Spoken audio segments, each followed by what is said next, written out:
La conférence que vous allez entendre est l'abrégé d'un opuscule qui est sur le point de paraître aux éditions Saint-Rémy. On y trouvera une analyse plus détaillée de l'apparition de la Salette ainsi que toutes les sources sur lesquelles je vais m'appuyer. L'apparition de la Très Sainte Vierge Marie sur la montagne de la Salette, près de Grenoble, a eu lieu le samedi 19 septembre 1846 à 15h. Le caractère surnaturel de cet événement a été reconnu 5 ans plus tard, jour pour jour, en 1851, par l'évêque de Grenoble, Monseigneur de Bruyard, à l'issue d'une minutieuse enquête au cours de laquelle des dizaines de miracles ont été constatés. Cette enquête a fait l'objet de plusieurs rapports officiels qui furent envoyés au pape Pie IX, lequel était personnellement convaincu de la réalité de l'apparition et avait d'ailleurs encouragé Monseigneur de Bruyard à en reconnaître le caractère surnaturel et à autoriser le culte de Notre-Dame de la Salette. Ce grand pape accorda d'ailleurs de nombreux privilèges et indulgences en faveur du sanctuaire de la Salette. Considérons un instant le symbolisme de l'apparition, notamment au niveau de la date, le samedi 19 septembre 1846 à 15h. Cette date et cette heure sont d'une grande importance symbolique. Non seulement le samedi est le jour attribué à la Sainte Vierge, mais dans le calendrier liturgique de cette époque, la fête de Notre-Dame des Sept Douleurs n'était pas encore fixée au 15 septembre, mais au 3e dimanche de septembre, qui était cette année-là le 20 septembre. Le samedi 19 septembre était donc, en 1846, la veille de la fête de Notre-Dame des Sept Douleurs. Aussi, l'horloge de la Passion indique-t-elle traditionnellement 15 heures, comme correspondant à la mort de notre Seigneur Jésus-Christ. Cette date et cette heure résument donc la rédemption de notre Seigneur et la co-rédemption de Notre-Dame. Et c'est ainsi que pour l'occasion, la montagne de la Salette fait office de calvaire, ces deux lieux ayant donc été sanctifiés par les mêmes larmes immaculées de la Vierge des Douleurs. On peut dire que c'est Notre-Dame des Sept Douleurs qui est apparue. Notre-Dame a versé ses larmes tout le long de son apparition et de son discours. Au cours de son apparition, la Sainte Vierge a délivré à la jeune bergère Mélanie Calvat un message qui comportait un discours public à faire connaître aussitôt, un discours secret à ne pas faire connaître avant 1858 et une règle religieuse pour fonder l'ordre de la Mère de Dieu ou ordre des apôtres des derniers temps. Quelques mots du discours public. Dans celui-ci, la Sainte Vierge se plaint de ne plus pouvoir retenir la lourde et pesante main de son divin Fils, prête à frapper à cause des péchés des hommes, en particulier le blasphème et la profanation du dimanche. Ce à cause de quoi elle annonçait plusieurs châtiments, des épidémies ainsi que des famines liées au pourrissement des récoltes, blé, raisins, pommes de terre et noix. Autant de fléaux qui se réalisèrent tels qu'ils avaient été annoncés par la Sainte Vierge. À noter d'ailleurs que notre patrimoine viticole porte encore les stigmates des châtiments liés à l'apparition de la Salette, puisqu'à de rares exceptions près, nos vignes ont été ravagées par des champignons comme l'oïdium, dont on ne trouve aucune trace en Europe avant 1845, ce qui veut dire que ce champignon est apparu peu de temps avant l'événement surnaturel de la Salette. Puis le mildiou, et surtout par un redoutable puceron, le phylloxéra. Si bien que la plupart de nos vignes sont soit américaines, soit hybridées avec des vignes américaines, celles-ci étant immunisées contre le phylloxéra. Ce fut le moyen naturel le plus efficace de contrecarrer ce dernier fléau, toutes sortes de traitements chimiques ayant été expérimentés auparavant, notamment l'injection de sulfure de carbone dans le sol, procédé très long et très coûteux. On reconnaît là une évidente leçon du Père Céleste, comme s'il nous disait « Puisque vous voulez travailler le dimanche, je vais vous donner 2 fois plus de travail. Et si vous voulez gagner davantage d'argent en profanant le jour qui m'est consacré, alors vous allez vers votre ruine, aussi bien financière que morale. » Cette leçon est toujours valable aujourd'hui, plus que jamais, tandis que l'impiété et le travail dominical vont de pair avec le chômage de masse, sans parler des surtaxations, délocalisations, la concurrence déloyale, la main-d'œuvre étrangère à meilleur marché, etc. Nous en arrivons à présent au discours secret et à la règle religieuse évoquée précédemment. Il y est largement question de la décadence du clergé ainsi que des remèdes préconisés par le ciel. Ces deux éléments du message de la Salette, le secret et la règle, s'inscrivent dans la continuité de toute une tradition prophétique, illustrée d'abord par l'apôtre Saint Jean, l'auteur infailliblement et divinement inspiré de l'Apocalypse, puis notamment par le vénérable Barthélemy Holzhauser, favorisé depuis son enfance de dons prophétiques et auteur d'une interprétation des 14 premiers chapitres de l'Apocalypse. Interprétation qui peut être considérée en bonne partie comme une révélation privée et qui n'est donc à ce titre pas infaillible, contrairement à l'Apocalypse qui, elle, fait partie des Saintes Écritures et donc de la révélation avec un grand R, révélation dont l'Église a la charge et qui seule doit être crue de foi divine et catholique. Tradition prophétique illustrée notamment par Saint Jean, Barthélemy Holzhauser et surtout Saint Louis-Marie Grignon de Montfort. Dans son traité de la vraie dévotion à la Sainte Vierge, Saint Louis-Marie parle nommément des apôtres des derniers temps. Par ailleurs, signe tout particulier de la Providence, le manuscrit de ce traité demeura inconnu durant des décennies et ne fut découvert et publié pour la première fois qu'en 1842, soit 4 ans avant l'apparition de la Salette, comme si l'un ne devait pas aller sans l'autre. Aussi peut-on se référer à la grande prière de Saint Louis-Marie, appelée prière embrasée, dans laquelle il fait l'assaut du ciel pour demander que soient donnés des missionnaires à, je cite, « la compagnie de Marie », à travers laquelle il n'est pas difficile de reconnaître l'ordre de la Mère de Dieu ou ordre des apôtres des derniers temps, puisque nous y lisons notamment ceci. « Il est vrai, grand Dieu, que le démon mettra, comme vous avez prédit, de grandes embûches au talon de cette femme mystérieuse, c'est-à-dire à cette petite compagnie de ses enfants qui viendront sur la fin du monde, et qu'il y aura de grandes inimitiés entre cette bienheureuse postérité de Marie et la race maudite de Satan. Ces imitateurs des apôtres prêcheront virtute multa, virtute magna, avec une grande force et vertu, et si grande et si éclatante, qu'ils remueront tous les esprits et les cœurs des lieux où ils prêcheront. C'est à vous seul à faire par votre grâce cette assemblée. Si l'homme y met le premier la main, rien ne sera fait. S'il y mêle du sien avec vous, il gâtera tout, il renversera tout. » Si l'expression « apôtre des derniers temps » n'est pas employée aussi explicitement dans cette prière que dans le traité de la vraie dévotion à la Sainte Vierge, nous voyons tout de même très bien que Saint Louis-Marie demande par cette prière des imitateurs des apôtres pour la fin du monde, c'est-à-dire les derniers temps. C'est donc un fait indéniable. Notre-Dame de la Salette, en appelant les apôtres des derniers temps dans son message secret et en donnant pour eux une règle religieuse, vient en grande partie réaliser les intuitions prophétiques de Saint Louis-Marie et exaucer la prière qu'elle lui inspira. Ainsi, qui veut comprendre l'esprit du message de la Salette peut et doit se référer aux écrits de Saint Louis-Marie. Les deux témoins de l'apparition de la Salette sont deux jeunes bergers, Mélanie, 15 ans, et Maximin, 11 ans, qui ne se connaissent que depuis la veille, puisque le petit Maximin remplaçait un berger tombé malade. Les deux enfants ne savent ni lire ni écrire, comprennent mal le français et parlent couramment un patois dérivé du provençal. Ils sont par ailleurs naturellement dotés d'une très mauvaise mémoire. La supérieure des sœurs de la Providence dira de Mélanie que sa mémoire ingrate ne pouvait retenir 2 lignes de catéchisme. Et le père de Maximin déclarera qu'il n'avait pu apprendre à son fils le Notre Père et le Je vous salue Marie qu'avec beaucoup de peine en 3 ou 4 ans. Qu'ils aient retenu mot pour mot tout ce que la Sainte Vierge leur a dit, non seulement en patois mais aussi en français, et sans jamais varier dans leur récit, voilà un fait qui tient donc déjà tout simplement du miracle. Précisons que Mélanie avait été préparée à cet événement surnaturel depuis son enfance. Âgée de 3 ans, la fillette fut abandonnée par sa mère et recueillie ni plus ni moins que par l'enfant Jésus, qui lui apparaissait régulièrement. « C'est de lui que j'ai tout appris », écrira-t-elle plus tard.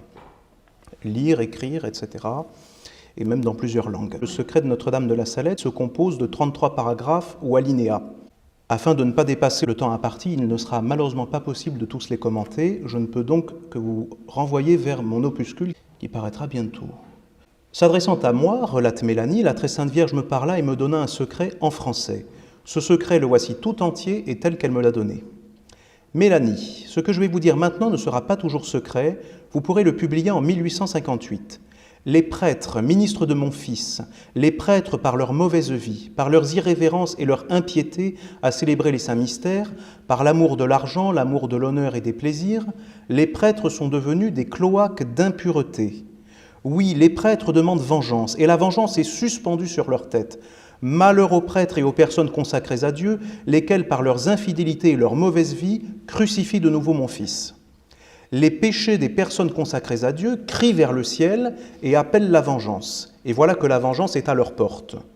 Car il ne se trouve plus personne pour implorer miséricorde et pardon pour le peuple. Il n'y a plus d'âme généreuse, il n'y a plus personne digne d'offrir la victime sans tache à l'Éternel en faveur du monde. Voilà bien un paragraphe qui a fait couler beaucoup d'encre et suscité de nombreuses adversités, alors que pourtant certains extraits de la Sainte Écriture sont d'une sévérité bien plus accentuée.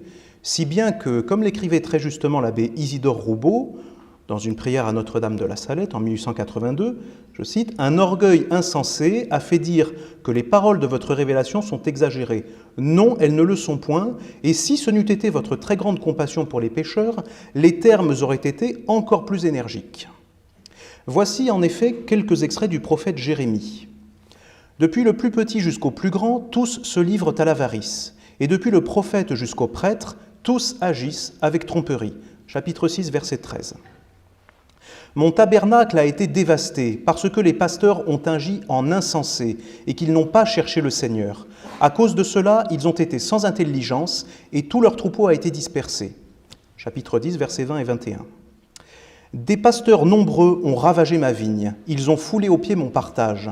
Ils ont fait de mon partage précieux un désert solitaire. » Chapitre 12, verset 10. « Malheur aux pasteurs qui perdent et déchirent le troupeau de mon pâturage, dit le Seigneur. C'est pourquoi voici ce que dit le Seigneur, Dieu d'Israël, aux pasteurs qui paissent mon peuple. Vous avez dispersé mon troupeau et vous l'avez chassé et vous ne l'avez pas visité. Voilà que je vous visiterai pour la malice de vos œuvres, dit le Seigneur. » Chapitre 23, versets 1 et 2. « Le prophète et le prêtre se sont souillés, et dans ma maison j'ai trouvé leur mal, dit le Seigneur. C'est pour cela que leur voie sera comme un chemin glissant dans les ténèbres, car ils seront poussés et ils y tomberont tous ensemble. » Chapitre 23, versets 11 et 12. « Si donc ce peuple ou un prophète ou un prêtre t'interroge, disant « Quel est le fardeau du Seigneur ?» Tu leur diras « C'est vous qui êtes ce fardeau, car je vous rejetterai, dit le Seigneur. » Chapitre 23, verset 33. « Hurlez, pasteurs, et criez, couvrez-vous de cendres, vous les chefs du troupeau, parce que sont remplis les jours après lesquels vous devez être tués. Vous serez dispersés et vous tomberez comme des vases précieux. Et la fuite sera enlevée aux pasteurs et le salut aux chefs du troupeau. La voix de la clameur des pasteurs et les hurlements des chefs du troupeau se feront entendre parce que le Seigneur a dévasté leur pâturage. » Chapitre 25, versets 34 à 36. Florilège non exhaustif. Reconnaissons franchement que le secret est très en dessous de ces paroles de la Sainte Écriture, qui sont d'une violence inouïe en comparaison. Il faut donc que les mauvais prêtres qui s'offusquent du secret soient cohérents et commencent par rejeter le prophète Jérémie. Et on saura alors qu'ils n'ont pas l'esprit de notre Seigneur Jésus-Christ, s'il était encore besoin de le démontrer.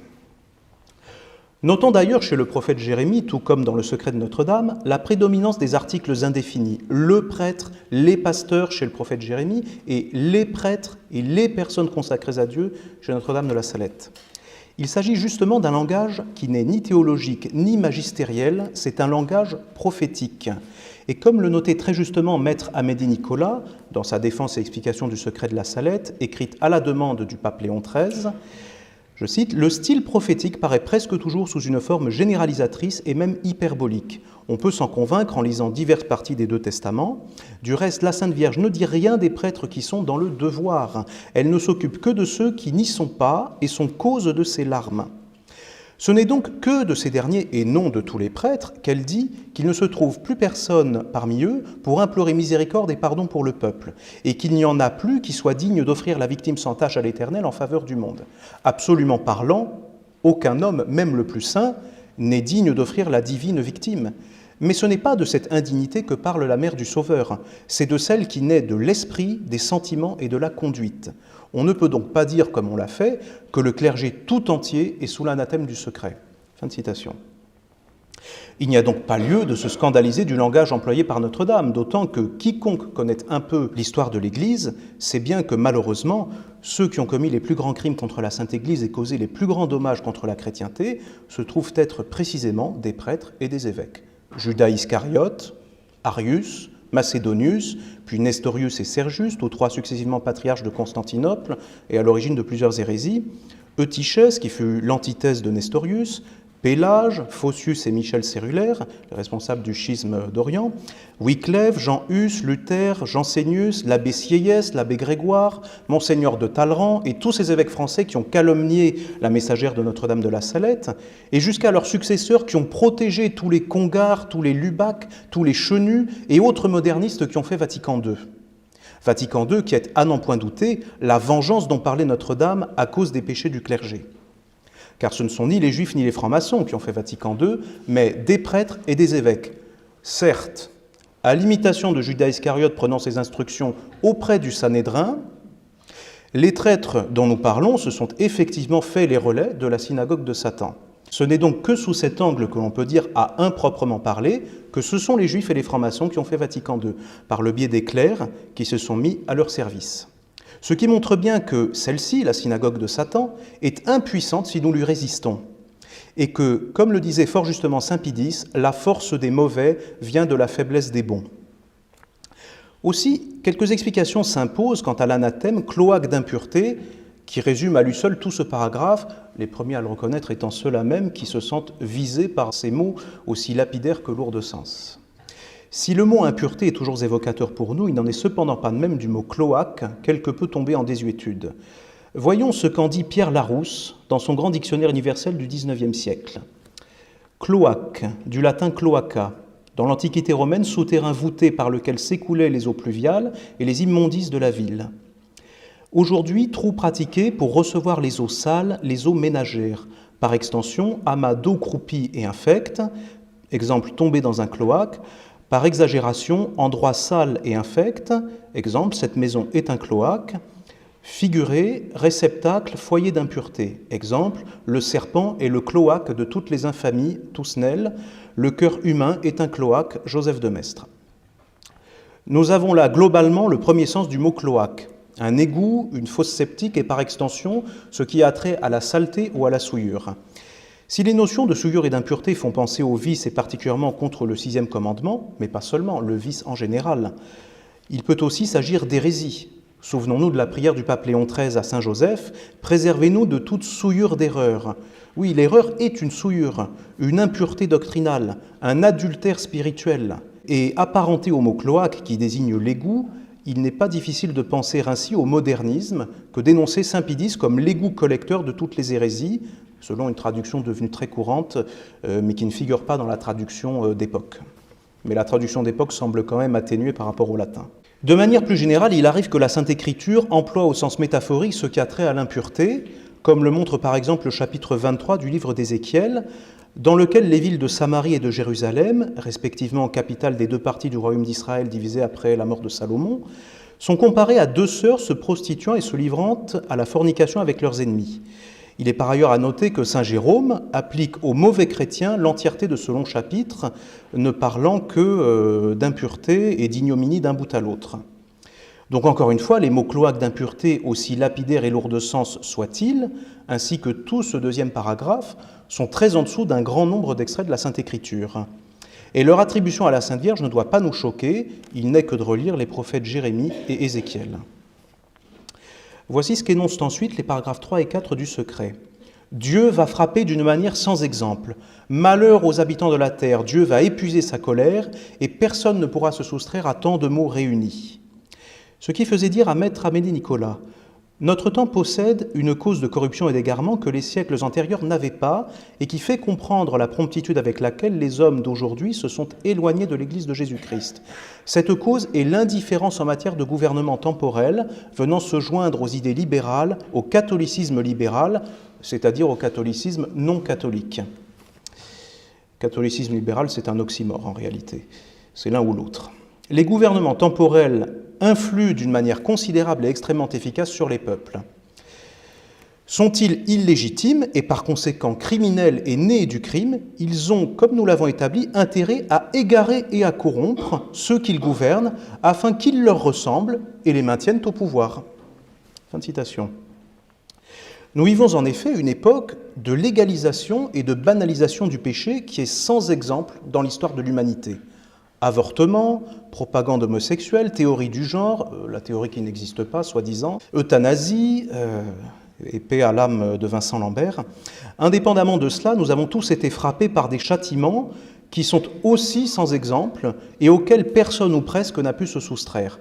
2 guerres mondiales, la dictature communiste, telle qu'elle a existé en Russie, en Pologne ou en Hongrie, et telle qu'elle existe encore en Corée du Nord ou en Chine. Et puisque nous mentionnons la Chine, prenons bien la mesure de l'ampleur que revêt un événement tel que le confinement généralisé que nous avons connu cette année. Ce confinement mondial, si nous prenons bien la peine d'y réfléchir, est un événement tel qu'il ne s'en est jamais produit. Jamais toute l'économie d'un ou de plusieurs pays n'avait été ainsi paralysée, et jamais l'atteinte à une liberté aussi fondamentale que celle d'aller et de venir n'avait connu une telle ampleur, même dans les pires dictatures. Cela est sans exemple, et globalement, personne n'a pu s'y soustraire. Des exceptions seront toujours là pour confirmer la règle, mais précisément, elles ne sont que des exceptions et non la règle, et prendre l'une pour l'autre est un dérèglement de l'esprit dont il faut se détourner. Par ailleurs, souvenons-nous de ce qu'écrivait Maître Nicolas, à savoir que le style prophétique paraît presque toujours sous une forme généralisatrice et même hyperbolique. Il ne faut donc peut-être pas tant comprendre personne que presque personne ne pourra se soustraire à tant de mots réunis. Dieu seul le sait. Poursuivons avec le 5e paragraphe. Les chefs, les conducteurs du peuple de Dieu ont négligé la prière et la pénitence, et le démon a obscurci leurs intelligences. Ils sont devenus ces étoiles errantes que le vieux diable traînera avec sa queue pour les faire périr. Dieu permettra au vieux serpent de mettre des divisions parmi les régnants, dans toutes les sociétés et dans toutes les familles. On souffrira des peines physiques et morales. Dieu abandonnera les hommes à eux-mêmes et enverront des châtiments qui se succéderont pendant plus de 35 ans. Le nombre de 35 ans n'est pas donné au hasard, mais je ne peux pas expliciter ça, ce serait trop long. Précisons par ailleurs que Notre-Dame de la Salette fait une allusion directe à l'Apocalypse de Saint Jean, chapitre 12, verset 4, en parlant des mauvais prêtres comme les étoiles errantes que le diable ferait chuter avec sa queue. Voici à présent le 6e paragraphe. La société est à la veille des fléaux les plus terribles et des plus grands événements. On doit s'attendre à être gouverné par une verge de fer et à boire le calice de la colère de Dieu. L'expression « verge de fer » renvoie elle aussi directement à la Sainte Écriture. « Vous les gouvernerez avec une verge de fer et vous les briserez comme un vase de potier » Psaume 2, verset 9. « S'ils profanent mes justes ordonnances et ne gardent point mes commandements, je visiterai avec une verge leurs iniquités et avec des fléaux leurs péchés. » Psaume 88, versets 32 et 33. Voici maintenant les alinéas 7, 8 et 9. Que le vicaire de mon fils, le souverain pontife Pie IX, ne sorte plus de Rome après l'année 1859, mais qu'il soit ferme et généreux, qu'il combatte avec les armes de la foi et de l'amour, je serai avec lui. Qu'il se méfie de Napoléon III en réalité, son cœur est double, et quand il voudra être à la fois pape et empereur, bientôt Dieu se retirera de lui, il est cet aigle qui, voulant toujours s'élever, tombera sur l'épée dont il voulait se servir pour obliger les peuples à se faire élever. L'Italie sera punie de son ambition en voulant secouer le joug du Seigneur des Seigneurs. Aussi sera-t-elle livrée à la guerre, le sang coulera de tous côtés, les églises seront fermées ou profanées, les prêtres, les religieux seront chassés, on les fera mourir et mourir d'une mort cruelle. Plusieurs abandonneront la foi, et le nombre des prêtres et des religieux qui se sépareront de la vraie religion sera grand. Parmi ces personnes, il se trouvera même des évêques. Inaugurée par les premières révolutions de 1848 qui ont embrasé subitement toute l'Europe grâce à la préparation due aux associations paramaçonniques Jeune Europe du Carbonaro Giuseppe Mazzini, le Risorgimento italien prit en effet un tournant supplémentaire en l'année 1859, indiqué par la Sainte Vierge. Rappelons par ailleurs que Napoléon III, affilié au carbonarisme, n'était pas étranger à cette conjuration. Aussi, ce Risorgimento devait aboutir à la prise de Rome par le général Cadorna le 20 septembre 1870. Le 20 septembre étant le jour en lequel fut prononcée la première prédication publique à propos de l'apparition de la Salette. Lorsque le lendemain de ce miracle, Mélanie et Maximin allèrent voir le curé de la Salette, et le point culminant de cette révolution italienne, contre laquelle nous avertissait Notre-Dame lors de son apparition, a donc eu lieu en une date liée à cette même apparition, décidément riche en signes célestes. Aussi est-ce en ce même 20 septembre 1870 qu'Albert Pike et son acolyte Giuseppe Mazzini, coordinateur de ce Risorgimento, fondèrent le palladisme maçonnique luciférien, comme nous le dévoile Diana Vaughan dans son livre Le 33e Crispi, de même qu'elle divulgua dans ses mémoires des dates tirées de leur agenda luciférien et d'où nous retrouvons jour pour jour la concrétisation avec Vatican II.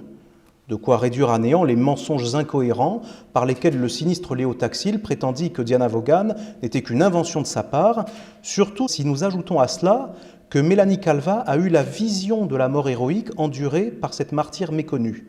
Nous aurons à en reparler et signalons au passage une publication qui a son importance, celle réalisée cette année par le père Pierre d'Escouvemont, spécialiste de Sainte Thérèse de l'Enfant Jésus. Son livre s'intitule « La conversion d'une grande prêtresse de Lucifer, Diana Vaughan, Thérèse avait prié pour elle ». Du haut de son grand âge de 92 ans, qu'il ne fait pas, et à l'issue de plusieurs années de recherche, le père d'Escouvemont est arrivé à la conclusion certaine de l'existence de Diana Vaughan. Voilà une heureuse surprise tout à fait digne d'être mentionnée. Il existe aussi une excellente étude gratuitement accessible sur la toile, sous le titre « L'affaire Diana Vaughan, Léo Taxil au scanner », la plus grande mystification du XIXe siècle, mais pas celle que l'on croit. Voici maintenant le 10e paragraphe du secret. Que le pape se tienne en garde contre les faiseurs de miracles, car le temps est venu que les prodiges les plus étonnants auront lieu sur la terre et dans les airs. En l'année 1864, Lucifer avec un grand nombre de démons seront détachés de l'enfer. Ils aboliront la foi peu à peu, et même dans les personnes consacrées à Dieu.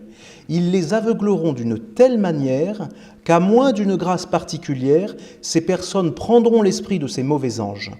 Plusieurs maisons religieuses perdront entièrement la foi et perdront beaucoup d'âmes. En l'année 1864, dit Notre-Dame, et il se trouve précisément que le 13 janvier 1864, le vénérable Père Sestac eut une vision correspondant exactement à ce déchaînement diabolique annoncé par Notre-Dame. La Vierge lui apparaît alors, lui expliquant qu'il faut la prier comme reine des cieux et maîtresse des anges, condition posée par Dieu lui-même. Le Père Sestac demande alors à Notre-Dame de lui dicter une prière. Ce sera la fameuse prière « Auguste Reine des cieux, souveraine maîtresse des anges », indulgentiée ensuite par le pape Saint Pie X.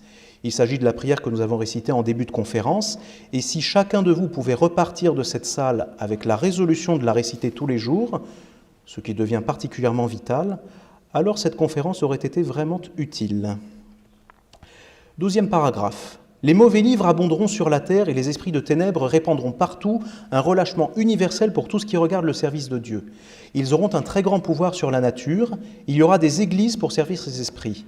Des personnes seront transportées d'un lieu à un autre par ces esprits mauvais, et même des prêtres, parce qu'ils ne se seront pas conduits par le bon esprit de l'Évangile, qui est un esprit d'humilité, de charité et de zèle pour la gloire de Dieu. On fera ressusciter des morts et des justes. Tout cela est en réalité une allusion notamment au spiritisme, et probablement aussi aux arrière-loges lucifériennes. Il y aura en tout lieu des prodiges extraordinaires, parce que la vraie foi s'est éteinte et que la fausse lumière éclaire le monde. Malheur aux princes de l'Église qui ne seront occupés qu'à entasser richesse sur richesse, qu'à sauvegarder leur autorité et à dominer avec orgueil. Là encore, en entendant cette dernière phrase, un certain nombre de personnes consacrées à Dieu ne manqueront pas de s'indigner. Et pourtant, s'ils veulent bien se référer au prophète Ézéchiel, ils seront forcés de constater la grande douceur des paroles de Notre-Dame face à la Sainte Écriture. Citons le prophète Ézéchiel. « Fils de l'homme, prophétise sur les pasteurs d'Israël. Prophétise et tu diras aux pasteurs, voici ce que dit le Seigneur Dieu. Malheur aux pasteurs d'Israël qui se paissaient eux-mêmes. N'est-ce pas les troupeaux que les pasteurs font paître ? Vous mangiez le lait et vous vous couvriez des laines, et ce qui était gras, vous l'égorgiez, mais mon troupeau, vous ne le paissiez pas. Ce qui était faible, vous ne l'avez pas fortifié. Ce qui était malade, vous ne l'avez pas guéri. Ce qui a été brisé, vous ne l'avez pas lié. Et ce qui était égaré, vous ne l'avez pas ramené. Ce qui était perdu, vous ne l'avez pas cherché. Mais vous leur commandiez avec rigueur et avec empire. À cause de cela, pasteurs, écoutez la parole du Seigneur. Voici ce que dit le Seigneur Dieu. Voilà que je viens moi-même vers ces pasteurs, je redemanderai mon troupeau à leurs mains, et j'empêcherai qu'ils ne paissent à l'avenir un troupeau, et que ces pasteurs ne se paissent eux-mêmes, et j'arracherai mon troupeau à leur bouche, et il ne sera plus leur nourriture. Ézéchiel, chapitre 34, versets 2 à 4 et 9 à 10. Relisons à présent ce que disait Notre-Dame. Malheur aux princes de l'Église qui ne seront occupés qu'à entasser richesse sur richesse, qu'à sauvegarder leur autorité et à dominer avec orgueil. Par rapport à Ézéchiel, voilà qui est d'une bien grande modération, il faut en convenir. Notre-Dame n'est pas allée jusqu'à dire que les mauvais pasteurs sont des parasites exploitant leurs troupeaux par la tromperie et l'abus de pouvoir et s'engraissant sur le dos de leurs brebis. Et pourtant, Dieu l'a fait, par la voix d'Ézéchiel. Nulle raison de s'indigner par conséquent. Suivent alors les paragraphes 13 à 17. Le vicaire de mon fils aura beaucoup à souffrir parce que pour un temps, l'Église sera livrée à de grandes persécutions. Ce sera le temps des ténèbres. L'Église aura une crise affreuse. La sainte foi de Dieu étant oubliée, chaque individu voudra se guider par lui-même et être supérieur à ses semblables. On abolira les pouvoirs civils et ecclésiastiques. Tout ordre et toute justice seront foulés aux pieds. On ne verra qu'homicide, haine, jalousie, mensonge et discorde, sans amour pour la patrie ni pour la famille. Le Saint-Père souffrira beaucoup. Je serai avec lui jusqu'à la fin pour recevoir son sacrifice. Les méchants attenteront plusieurs fois à sa vie sans pouvoir nuire à ses jours, mais ni lui ni son successeur ne verront le triomphe de l'Église de Dieu. Les gouvernants civils auront tous un même dessein, qui sera d'abolir et de faire disparaître tout principe religieux, pour faire place au matérialisme, à l'athéisme, au spiritisme et à toutes sortes de vices. Nous avons là une description de la crise religieuse et sociale résultant de l'oubli de la foi ainsi que du mépris de la loi naturelle. Amour de la famille et de la patrie, ce qui est fondamentalement la même chose, comme l'explique fort bien Monseigneur Delassus dans l'Esprit familial, que vous pouvez trouver aux éditions Saint-Rémy. Tout cela aboutissant à l'apostasie qu'est Vatican II, ainsi qu'à l'ONU, et à toutes ces prescriptions innommables contre les patries, les familles et les enfants, ce dont parle très bien Marion Sigaud, et je ne peux que vous renvoyer vers ses vidéos et ses livres. Vatican II et l'ONU résultent d'ailleurs tous deux d'un plan maçonnique. Il n'est que de se référer pour Vatican II au document de la haute vente des Carbonari, parlant d'une révolution en tiare et en chape, ou bien à la liste du journaliste assassiné et ancien maçon Carmine Pecorelli, dévoilant l'appartenance maçonnique de plusieurs prélats qui contribuèrent activement à faire de Vatican II 1789 dans l'Église, pour reprendre l'expression de l'un d'eux, Léon-Joseph Suénens, et vous pouvez trouver cette liste de prélats maçons dans les archives du mondialisme de Pierre Hilard, notamment. Quant à l'ONU, il y a non seulement l'opuscule de Léon de Poncin, la SDN Super État maçonnique, aux éditions Saint-Rémy, prouvant sur la base de documents authentiques l'origine maçonnique de ce qui allait devenir l'ONU, non seulement l'opuscule de Léon de Poncin, mais aussi bien plus parlante encore. En effet, nous voyons que l'UNESCO, organe de l'ONU en matière d'éducation, a rendu hommage au Rose-Croix Comenius en instituant une médaille à son effigie en 1992 pour son 400e anniversaire. Rappelons que la Rose-Croix est l'ancêtre de la franc-maçonnerie. Vous pouvez par exemple vous référer aux ouvrages d'Alain Pascal.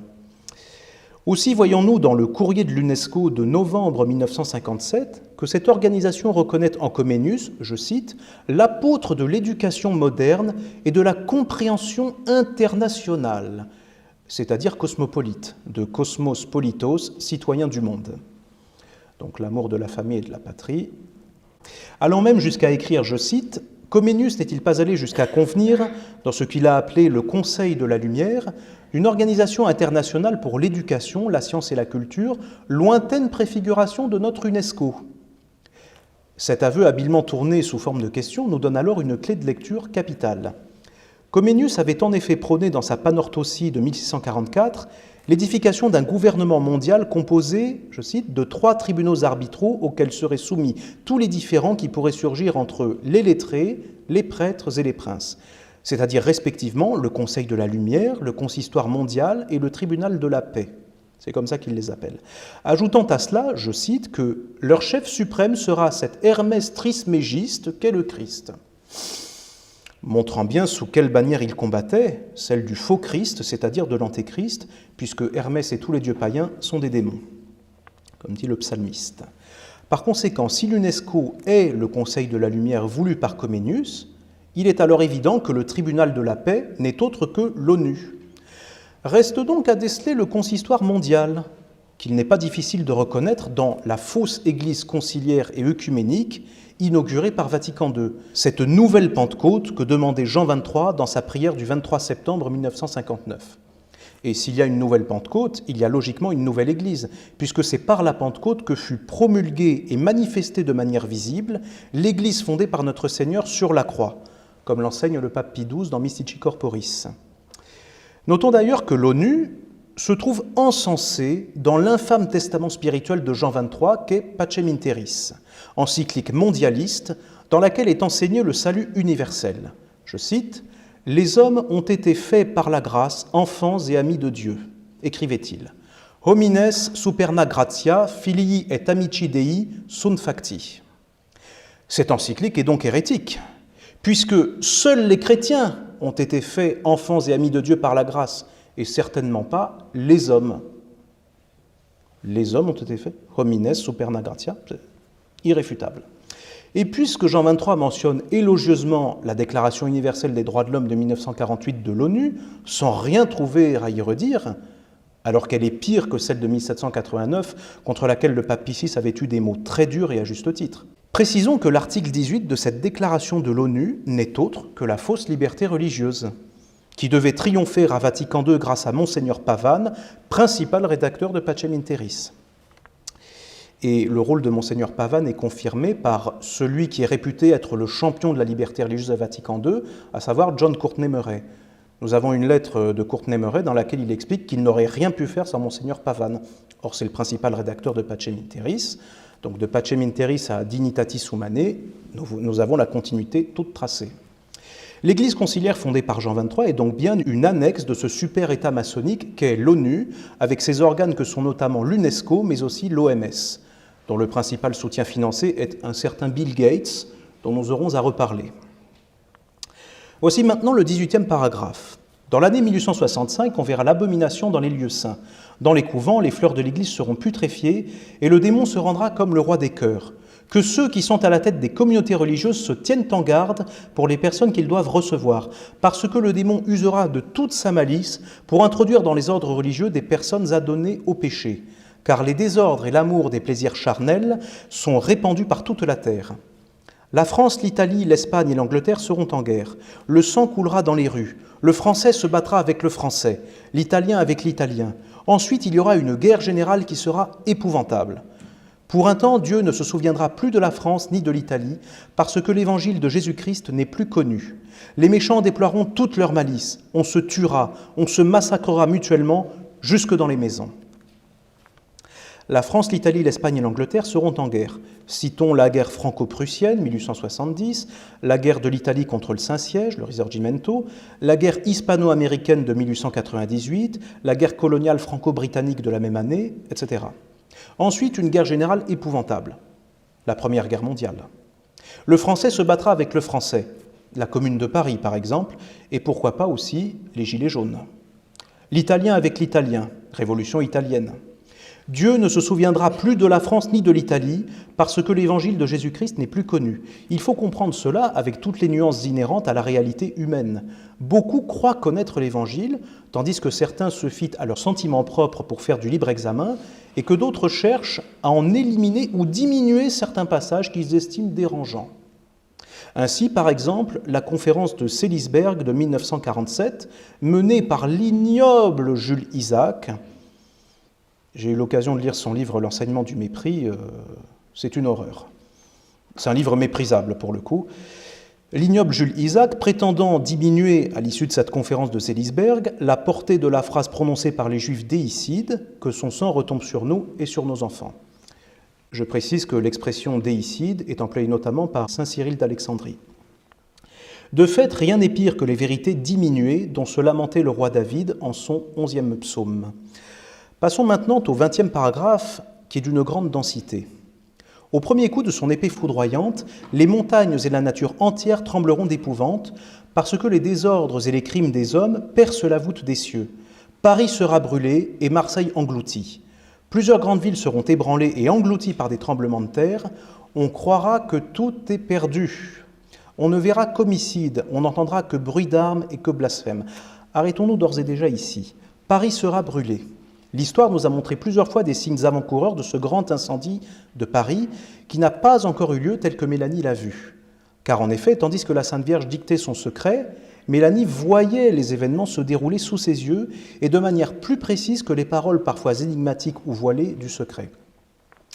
L'incendie de plusieurs monuments parisiens durant la Commune de Paris peut être vu comme un accomplissement partiel et imparfait de cette prophétie. Autrement dit, l'incendie partiel de Paris par les communards est une préfiguration de ce grand incendie de Paris, à l'issue duquel de rares vestiges doivent subsister, conformément à la vision de Mélanie telle que consignée par son confesseur. On peut par exemple imaginer la basilique du Sacré-Cœur laissée intacte par cet incendie en raison de son élévation sur la colline de Montmartre et de sa place particulière dans les demandes de notre Seigneur Jésus-Christ à Sainte Marguerite-Marie de Paray-le-Monial. Notons d'ailleurs que le projet de construction de cette basilique fut ratifié précisément avec une intention expiatoire suite au fléau dont la Commune de Paris avec son incendie fut le paroxysme. Autre préfiguration aux allures d'avertissement quant à la prophétie « Paris sera brûlé », l'ordre donné par Hitler de brûler Paris, ce qui aurait été réalisé si le général von Choltitz n'avait pas désobéi à cet ordre fou de dynamiter les ponts ainsi que tous les points clés de notre capitale pour la réduire en cendres. La question posée par Hitler « Paris brûle-t-il » est d'ailleurs restée célèbre et entre évidemment en résonance avec la prophétie « Paris sera brûlé » qui avait alors failli bien se réaliser. Autre préfiguration, l'incendie de Notre-Dame de Paris du 15 avril 2019. À ce sujet, rendons grâce à Dieu d'avoir échappé à une nouvelle flèche inspirée par des monuments maçonniques tels que la pyramide du Louvre, du moins selon l'actualité récente. Il y aurait beaucoup à dire à ce sujet, mais cela nécessiterait une autre conférence ou un livre. Puisque nous parlons de préfiguration, détaillons un tant soit peu cette notion. Une prophétie peut désigner plusieurs événements qui en sont des accomplissements plus ou moins complets. Ainsi, selon le cardinal Billot dans son livre La Parousie, l'Apocalypse de Saint Jean ne parlerait pas tant de la fin du monde que de la chute de Rome au 5e siècle, ce dernier événement pouvant être vu comme une préfiguration de la fin du monde et inversement. Même chose pour le 24e chapitre de l'Évangile selon saint Matthieu, dans lequel notre Seigneur annonce la destruction de Jérusalem et simultanément à travers elle, la destruction finale qui surviendra à la fin du monde. Ce qui fait très justement dire à Dom Bernard Maréchaux que, je cite, « la réalisation partielle d'une prophétie est un acheminement à comprendre ce qu'en sera sa réalisation totale. L'approche des événements annoncés fait ressortir une prophétie comme une lumière mise derrière un transparent fait ressortir les caractères qui y sont tracés. » Admirable comparaison à laquelle nous pouvons joindre cette citation de saint Jérôme, « Toute prophétie est enveloppée d'énigmes et de sens coupés. Le prophète passe d'un objet à un autre, de peur qu'en conservant l'ordre des événements, il ne fasse une histoire plutôt qu'une prophétie. » Et de fait, si nous reprenons l'exemple de notre Seigneur prophétisant à la fois la chute de Jérusalem et la fin du monde, quand exactement parle-t-il de l'un ou de l'autre ? C'est précisément cela qui fait toute la richesse et la complexité d'une prophétie. Ainsi aurons-nous à recourir de nouveau à cette notion de préfiguration d'un accomplissement total par un accomplissement partiel. Plusieurs grandes villes seront ébranlées et englouties par des tremblements de terre. Puisque rien n'échappe à la providence de Dieu, pas même les plans de ses ennemis, le coronavirus et les mesures dictatoriales qui en découlent peuvent être vus comme un avertissement de la providence pour nous encourager à fuir les grandes villes en prévision de ce qui doit arriver. Notre-Dame de la Salette nous dit aussi « On croira que tout est perdu ». Une phrase très courte, mais très lourde de sens quand on prend bien la peine de méditer tout ce qu'elle implique. Aussi paraît-il évident que cette courte phrase s'applique à notre époque. En effet, de jour en jour, plus le temps passe et plus nous pouvons croire que tout est perdu. Notre époque est d'ailleurs, selon le vénérable Barthélemy Holzhauser, le 5e âge de l'Église, correspondant à la 5e lettre de l'Apocalypse, celle adressée à l'Église de Sardes. Viennent ensuite les lettres aux églises de Philadelphie puis de Laodicée, correspondant respectivement au 6e puis au 7e âge, c'est-à-dire à un refleurissement de la chrétienté puis au règne tyrannique de l'Antéchrist, toujours selon Barthélemy Holzhauser.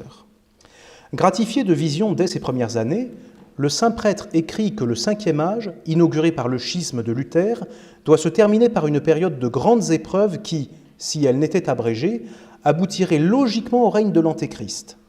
Et dans sa miséricorde, Dieu interrompra ces épreuves et fera qu'un temps de paix et de rechristianisation permette aux élus de se fortifier avant la venue de l'Antéchrist. Le 5e âge est donc une préfiguration du 7e, et entre les deux doit arriver une période de paix sous le règne du Saint-Pape et du Grand Monarque, tous deux annoncés par Barthélemy Holzhauser, ainsi que dans une multitude de révélations privées. Or, le secret de la Salette correspond à la même structure globale, épreuve, temps de paix, Antéchrist. Par ailleurs, certains des tout derniers paragraphes du secret ayant trait à l'avènement de l'Antéchrist semblent s'appliquer à notre époque, ce qu'il n'est guère possible d'expliquer de manière satisfaisante sans admettre que notre époque est en effet une préfiguration de celle de l'Antéchrist. Ainsi, le 31e paragraphe nous apprend-il que l'Église sera éclipsée. Or, l'Église catholique est actuellement éclipsée par la secte conciliaire.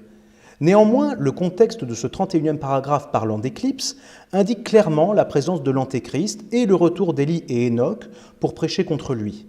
Autant d'événements qui ne doivent avoir lieu, et selon le secret et selon Holzhauser, qu'après le refleurissement de la chrétienté, qui n'a pas encore eu lieu.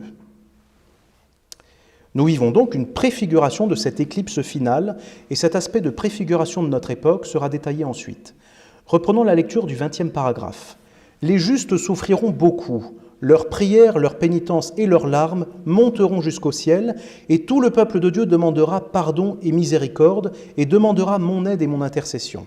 Alors Jésus-Christ, par un acte de sa justice et de sa grande miséricorde pour les justes, commandera à ses anges que tous ses ennemis soient mis à mort. Tout à coup, les persécuteurs de l'Église de Jésus-Christ et tous les hommes adonnés au péché périront, et la terre deviendra comme un désert. Alors se fera la paix, la réconciliation de Dieu avec les hommes. Jésus-Christ sera servi, adoré et glorifié. La charité fleurira partout. Les nouveaux rois seront le bras droit de la Sainte Église, qui sera forte, humble, pieuse, pauvre, zélée et imitatrice des vertus de Jésus-Christ. L'Évangile sera prêché partout, et les hommes feront de grands progrès dans la foi, parce qu'il y aura unité parmi les ouvriers de Jésus-Christ, et que les hommes vivront dans la crainte de Dieu. Notre-Dame ne parle pas nommément du grand monarque, mais il est possible de le deviner à travers les nouveaux rois qu'elle évoque, de même que l'on peut voir l'influence du Saint-Pape à travers la réforme de l'Église qu'elle esquisse. Autre aspect, le châtiment décrit par Notre-Dame semble devoir être rapproché des révélations privées de la bienheureuse Anna Maria Taigi et surtout d'Elisabeth Canori Mora, plus précise. Il y est question de 3 jours et de 3 nuits de ténèbres, au cours desquels les ennemis de Dieu seront mis à mort, après quoi apparaîtront Saint Pierre et Saint Paul qui désigneront le Saint-Pape, lequel alors choisira le grand monarque. Vous pouvez consulter cela dans les voies prophétiques de l'abbé Curic, aux éditions Saint-Rémy notamment. Tout cela peut également être rapproché des demandes du Sacré-Cœur à Paray-le-Monial et des demandes du Cœur Immaculé de Marie à Fatima, la France devant être consacrée au Sacré-Cœur par le roi de France et la Russie au Cœur Immaculé de Marie par le pape. La première demande fut notée par sainte Marguerite Marie le 17 juin 1689, c'est-à-dire très exactement 100 ans jour pour jour avant le serment du jeu de paume, commencement visible du châtiment qu'est la Révolution de 1789. Et la seconde demande fut faite par Notre-Dame de Fatima lors de ses apparitions de 1917, alors que les bolcheviks prenaient le pouvoir en Russie. Le rapprochement de ces demandes avec les prophéties mentionnées à l'instant nous indique alors de manière limpide que logiquement, le grand monarque et le Saint-Pape feront cette double consécration. Et alors, la paix annoncée par Notre-Dame de la Salette correspondra aux promesses faites à Paray-le-Monial et à Fatima. L'Évangile sera prêché partout, nous dit aussi Notre-Dame de la Salette. Telle sera précisément la mission des apôtres des derniers temps, conformément aux articles 22 et 23 de la règle de Notre-Dame. Je cite « Mes missionnaires seront les apôtres des derniers temps. Ils prêcheront l'évangile de Jésus-Christ dans toute sa pureté par toute la terre. Ils fortifieront les hommes dans la foi, afin que quand le démon viendra, un grand nombre ne soit pas trompé. » Ce démon qui doit venir étant précisément l'Antéchrist, que Notre-Dame décrira ensuite comme le diable incarné, et nous verrons ce qu'il faut entendre par là. Même chose chez Saint Jean, si l'on en croit Barthélemy Holzhauser, lorsque l'Apocalypse mentionne un ange portant l'évangile éternel, chapitre 14, verset 6 de l'Apocalypse. Le doigt de Dieu, écrit Holzhauser, sera manifesté dans la prédication de ces apôtres que cet ange représente. Viennent ensuite quelques aspects de leur prédication, ce à quoi Holzhauser ajoute « La considération de ces vérités sera très utile et même nécessaire pour disposer les hommes à résister à la bête. C'est alors que les derniers apôtres parcourront la terre, portant l'évangile éternel et faisant des merveilles par la vertu du Tout-Puissant. » Ce sont clairement les apôtres des derniers temps. Reprenons la lecture du secret avec les paragraphes 21 et 22. « Cette paix parmi les hommes ne sera pas longue. 25 ans d'abondantes récoltes leur feront oublier que les péchés des hommes sont cause de toutes les peines qui arrivent sur la terre. Un avant-coureur de l'Antéchrist, avec ses troupes de plusieurs nations, combattra contre le vrai Christ, le seul sauveur du monde. Il répandra beaucoup de sang et voudra anéantir le culte de Dieu pour se faire regarder comme un Dieu. » Barthélemy Holzhauser parle lui aussi de cet avant-coureur de l'Antéchrist, et vous pouvez voir ce qu'il en est dans l'annexe D de mon livre De la Salette à Diana Vaughan.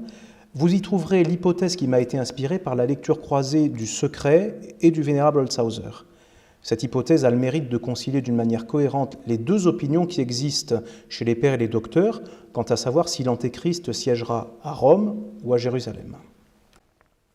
La terre sera frappée de toutes sortes de plaies. Il y aura des guerres, jusqu'à la dernière guerre qui sera alors faite par les 10 rois de l'Antéchrist, lesquels rois auront tous un même dessein et seront les seuls qui gouverneront le monde. Avant que ceci arrive, il y aura une espèce de fausse paix dans le monde, on ne pensera qu'à se divertir, les méchants se livreront à toutes sortes de péchés, mais les enfants de la Sainte Église, les enfants de la foi, mes vrais imitateurs, croîtront dans l'amour de Dieu et dans les vertus qui me sont les plus chères. Heureuses les âmes humbles conduites par l'Esprit Saint, je combattrai avec elles jusqu'à ce qu'elles arrivent à la plénitude de l'âge. Ces 10 rois de l'Antéchrist renvoient eux aussi à l'Apocalypse, chapitre 17, versets 12 à 14. Poursuivons. La nature demande vengeance pour les hommes et elle frémit d'épouvante dans l'attente de ce qui doit arriver à la terre souillée de crimes. Tremblez, terre, et vous qui faites profession de servir Jésus-Christ et qui au-dedans vous adorez vous-même, tremblez. Ça fait penser au culte conciliaire, ça, qui est tourné vers l'homme. Tremblez, car Dieu va vous livrer à son ennemi, parce que les lieux saints sont dans la corruption. Beaucoup de couvents ne sont plus les maisons de Dieu, mais les pâturages d'Asmodée et des siens. Ce sera pendant ce temps que naîtra l'Antéchrist, d'une religieuse hébraïque, d'une fausse vierge qui aura communication avec le vieux serpent, le maître de l'impureté. Son père sera évêque. En naissant, il vomira des blasphèmes, il aura des dents. En un mot, ce sera le diable incarné. Il poussera des cris effrayants, il fera des prodiges, il ne se nourrira que d'impureté. Il aura des frères qui, quoiqu'ils ne soient pas comme lui des démons incarnés, seront des enfants de mal. À 12 ans, ils se feront remarquer par leur vaillante victoire qu'ils remporteront. Bientôt, ils seront chacun à la tête des armées, assistés par des légions de l'enfer. Notre-Dame nous dit donc de l'Antéchrist qu'il naîtra de l'union sacrilège entre un évêque et une fausse religieuse hébraïque. Et de fait, il est de foi que l'Antéchrist sera juif, puisque les pères et les docteurs de l'Église sont unanimes sur cette question. Citons l'abbé Arminjon, dont l'ouvrage remarquable avait tant marqué sainte Thérèse de l'Enfant Jésus. Les pères et les docteurs se sont appliqués à rechercher les origines de l'Antéchrist, à découvrir de quels parents et de quelle race il sera issu. L'universalité d'entre eux émettent le sentiment qu'il naîtra de parents juifs, pris parmi les fils de Jacob, et plusieurs affirment qu'il sera issu de la tribu de Dan. Saint Ambroise, dans ses commentaires sur l'épître aux Thessaloniciens, dit qu'il sera circoncis. Sulpice Sévère, dans le livre 2 de ses dialogues, dit qu'il obligera tous ses sujets à se soumettre à la circoncision. Du reste, tous s'accordent à dire qu'au début de son règne, il parviendra par ses tromperies et ses prestiges à faire croire aux Juifs qu'il est le Messie qu'ils ne cessent d'attendre, et ceux-ci, dans leur aveuglement, s'empresseront de le recevoir et de l'honorer comme tel. Or, est-il vraisemblable que les Juifs acclameront comme Messie un homme qui n'appartiendrait pas à leur race et qui n'aurait pas été circoncis ? L'Antéchrist sera donc juif. Fin de citation. Le langage employé par Notre-Dame, rappelons-le, n'est ni théologique ni magistériel, mais prophétique. L'expression « diable incarné » ne doit donc pas être prise au sens strict, d'autant que le démon est incapable de s'incarner comme l'a fait le Verbe de Dieu. Barthélemy Holzhauser nous explique cependant à quel point le démon réalisera une singerie de l'incarnation et de l'union hypostatique.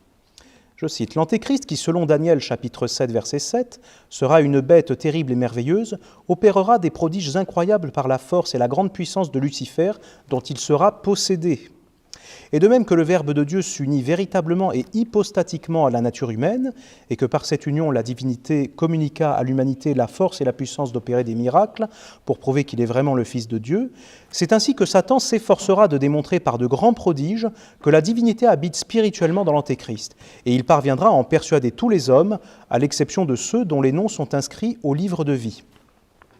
Satan se revêtira pour ainsi dire du corps et de l'âme de l'Antéchrist et ne fera qu'un avec lui. Toutes les nations adoreront Lucifer incorporé à l'Antéchrist. Voilà donc qui nous aide à comprendre l'expression « diable incarné ». L'Antéchrist singera l'incarnation et l'union hypostatique par une sorte de possession diabolique. Poursuivons la lecture du secret.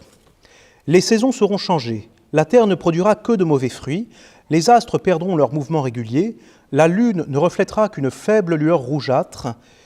La lune reflétant une lueur rougeâtre, cela revient régulièrement dans la Sainte Écriture, je le précise au passage. L'eau et le feu donneront au globe de la terre des mouvements convulsifs et d'horribles tremblements de terre qui feront engloutir des montagnes, des villes, etc. Rome perdra la foi et deviendra le siège de l'Antéchrist. Les démons de l'air avec l'Antéchrist feront de grands prodiges sur la terre et dans les airs, et les hommes se pervertiront de plus en plus. Dieu aura soin de ses fidèles serviteurs et des hommes de bonne volonté. L'Évangile sera prêché partout, tous les peuples et toutes les nations auront connaissance de la vérité. Comme l'avait effectivement constaté Monseigneur Lefebvre en septembre 1987, Rome a perdu la foi. En revanche, l'homme qui est assis sur le siège de Pierre fait-il de grands prodiges avec les démons de l'air ? Réponse négative, même si Monseigneur Lefebvre avait considéré à juste titre que Rome était occupée par des antichrists. Ce que nous voyons aujourd'hui n'est qu'un accomplissement partiel et imparfait de la prophétie « Rome perdra la foi et deviendra le siège de l'Antéchrist ». Nous allons voir que l'homme qui est assis sur le siège de Pierre depuis Jean 23 inclus peut être qualifié non pas de vicaire du Christ, mais de vicaire de l'Antéchrist. Expression forgée sans aucune prétention dogmatique, mais simplement pour décrire une réalité concrète qui, par ailleurs, se recoupe non seulement avec cette analyse prophétique, mais aussi avec la divulgation de Diana Vaughan, brièvement évoquée auparavant, et qui est le cœur de ce livre. Voici ce qu'écrivait Diana Vaughan en page 157 de ses mémoires. mémoire que vous pouvez consulter sur le site Gallica, mais dans une reproduction amputée des dernières pages, celles justement dans lesquelles l'éditeur Alfred Pierret tâchait de montrer de manière convaincante les mensonges de Léo Taxil, ainsi que la réalité de l'existence de Diana Vaughan. Citation. À la rédemption de l'humanité par l'adorable sacrifice de Jésus, la haute maçonnerie des triangles lucifériens oppose la venue de l'Antéchrist, qu'elle appelle Antichrist, et qui est désigné par le nombre 666.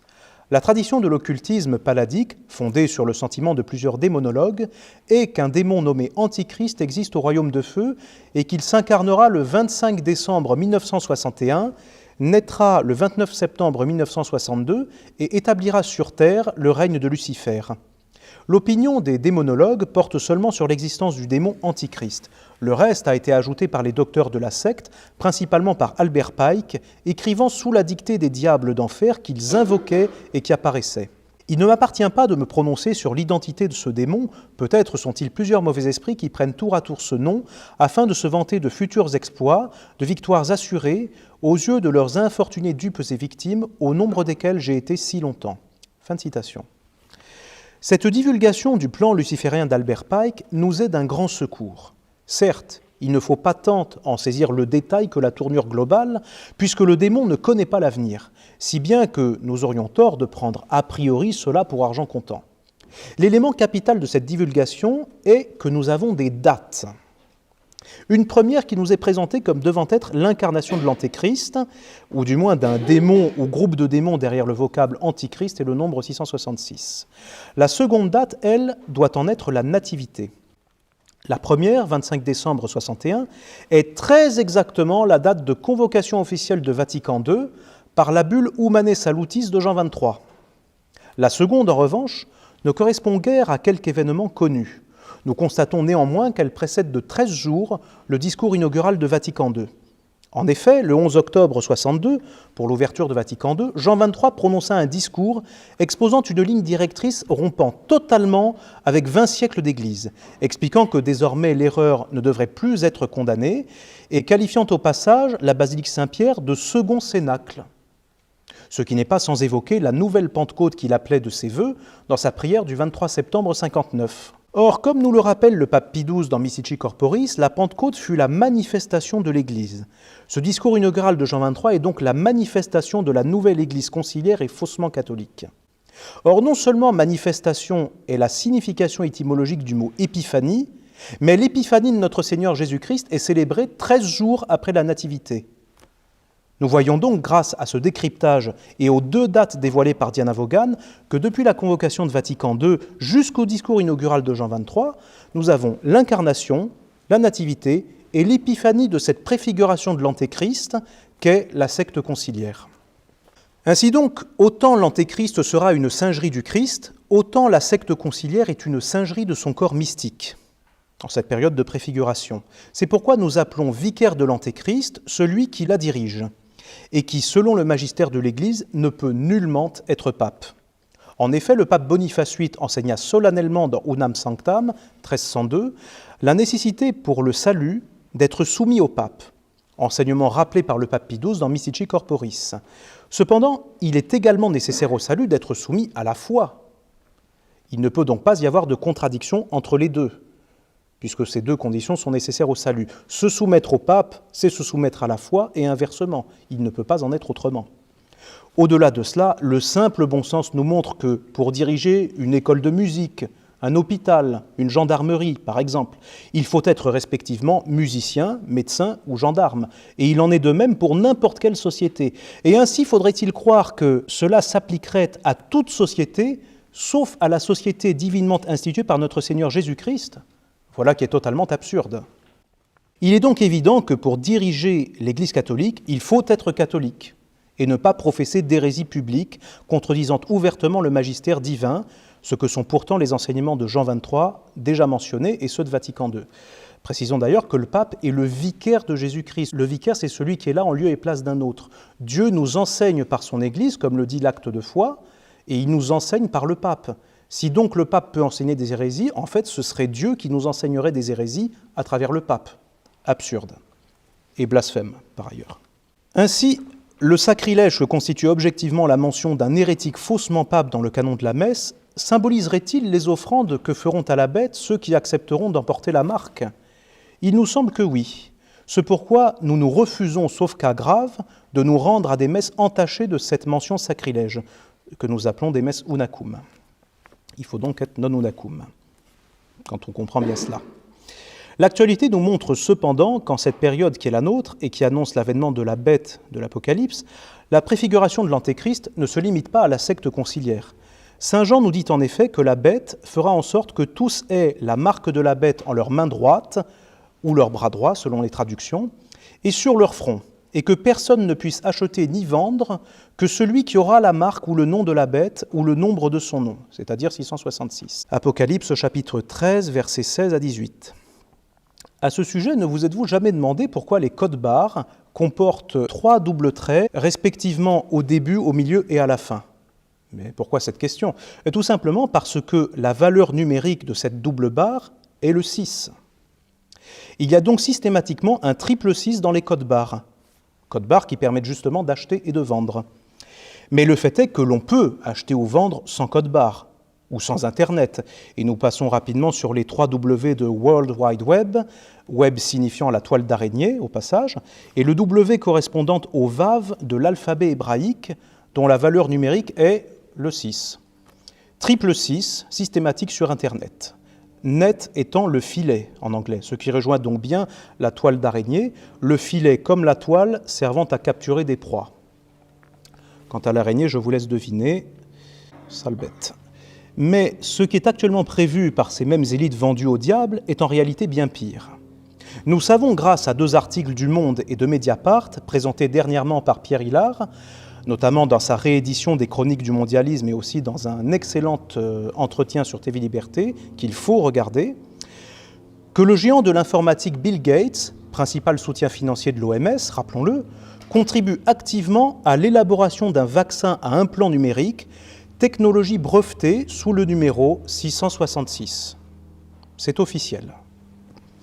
Durant le confinement, il n'était plus possible d'aller acheter des denrées essentielles sans une ridicule attestation signée par nul autre que soi-même, ce qui ne vaut rien administrativement, mais sert à conditionner les esprits, et ce, logiquement, pour les préparer à autre chose. On peut donc raisonnablement penser, et je ne suis pas prophète, que si ce projet de vaccin à implant numérique aboutit, il ne sera plus possible d'acheter ni de vendre sans avoir ce dispositif injecté et incorporé. C'est leur projet. Y arriveront-ils ? C'est une autre question. Nous avons donc là une préfiguration on ne peut plus concrète et fort ressemblante de la marque de la bête. Alors reviennent à notre esprit ces quelques mots prononcés par Notre-Dame. On croira que tout est perdu. Jamais peut-être ces quelques mots n'auront été aussi vrais.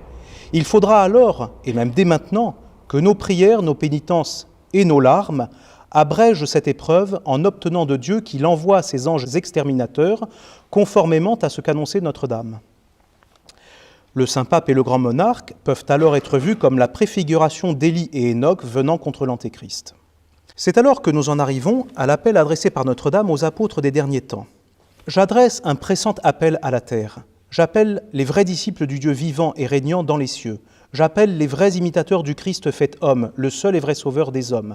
J'appelle mes enfants, mes vrais dévots, ceux qui se sont donnés à moi pour que je les conduise à mon divin Fils, ceux que je porte pour ainsi dire dans mes bras, ceux qui ont vécu de mon esprit. Enfin, j'appelle les apôtres des derniers temps, les fidèles disciples de Jésus-Christ qui ont vécu dans un mépris du monde et d'eux-mêmes, dans la pauvreté et dans l'humilité, dans le mépris et dans le silence, dans l'oraison et dans la mortification, dans la chasteté et dans l'union avec Dieu, dans la souffrance et inconnue du monde. Il est temps qu'ils sortent et viennent éclairer la terre. Allez et montrez-vous comme mes enfants chéris. Je suis avec vous et en vous, pourvu que votre foi soit la lumière qui vous éclaire dans ces jours de malheur. Que votre zèle vous rende comme des affamés pour la gloire et l'honneur de Jésus-Christ. Combattez, enfants de lumière, vous, petit nombre qui y voyez, car voici le temps des temps, la fin des fins. Notons que Notre-Dame appelle ses vrais dévots, ce qui n'est pas sans évoquer le titre donné au traité de Saint-Louis-Marie, traité de la vraie dévotion à la Sainte Vierge. Les fausses dévotions et les faux imitateurs de Notre-Dame étant d'ailleurs bien décrits dans cet ouvrage. Quand verrons-nous l'ordre des apôtres des derniers temps ? Dieu seul le sait. Mélanie Calva essaya toute sa vie de le fonder, mais en vain, hélas. Ce qui doit nous inspirer une grande circonspection, compte tenu des dons extraordinaires dont l'humble bergère était gratifiée. L'Église sera éclipsée, le monde sera dans la consternation. Mais voilà Enoch et Élie, remplis de l'Esprit de Dieu, ils prêcheront avec la force de Dieu et les hommes de bonne volonté croiront en Dieu. Et beaucoup d'âmes seront consolées. Ils feront de grands progrès par la vertu du Saint-Esprit et condamneront les erreurs diaboliques de l'Antéchrist. Malheur aux habitants de la terre, il y aura des guerres sanglantes et des famines, des pestes et des maladies contagieuses. Il y aura des pluies d'une grêle effroyable d'animaux. Des tonnerres qui ébranleront des villes, des tremblements de terre qui engloutiront des pays. On entendra des voix dans les airs. Les hommes se battront la tête contre les murailles, ils appelleront la mort, et d'un autre côté, la mort fera leur supplice. Le sang coulera de tous côtés. Qui pourra vaincre si Dieu ne diminue le temps de l'épreuve ? Par le sang, les larmes et les prières des justes, Dieu se laissera fléchir. Enoch et Élie seront mis à mort. Rome païenne disparaîtra. Le feu du ciel tombera et consumera 3 villes. Tout l'univers sera frappé de terreur et beaucoup se laisseront séduire parce qu'ils n'ont pas adoré le vrai Christ vivant parmi eux. Il est temps, le soleil s'obscurcit, la foi seule vivra. La foi seule ne doit évidemment pas être entendue comme signifiant la foi opposée aux autres vertus théologales que sont l'espérance et la charité, sans lesquelles la foi est vaine, stérile et morte. Elle doit être entendue comme le seul remède à l'esprit de ténèbres. La foi seule la foi vivifiée par la charité, sera efficace contre l'esprit du monde, l'esprit de ténèbres. Nous en arrivons au dernier paragraphe. Voici le temps, l'abîme s'ouvre, voici le roi des rois des ténèbres, voici la bête avec ses sujets, se disant le sauveur du monde. Il s'élèvera avec orgueil dans les airs pour aller jusqu'au ciel, il sera étouffé par le souffle de Saint-Michel Archange, il tombera et la terre qui depuis 3 jours sera en de continuelles évolutions, ouvrira son sein plein de feu, il sera plongé pour jamais avec tous les siens dans les gouffres éternels de l'enfer. Alors l'eau et le feu purifieront la terre et consumeront toutes les œuvres de l'orgueil des hommes, et tout sera renouvelé. Dieu sera servi et glorifié. Tout cela est bien beau, diront certains, mais le secret de la Salette a été mis à l'index. Bon, très brièvement. Il existe bien un décret de mise à l'index daté du 9 mai 1923, mais qui ne vise qu'une édition de 1922. Il est en effet écrit en toutes lettres dans ce décret, le titre du livre, et puis « Société Saint-Augustin, Paris-Rome-Bruges, 1922 », et pas 1879.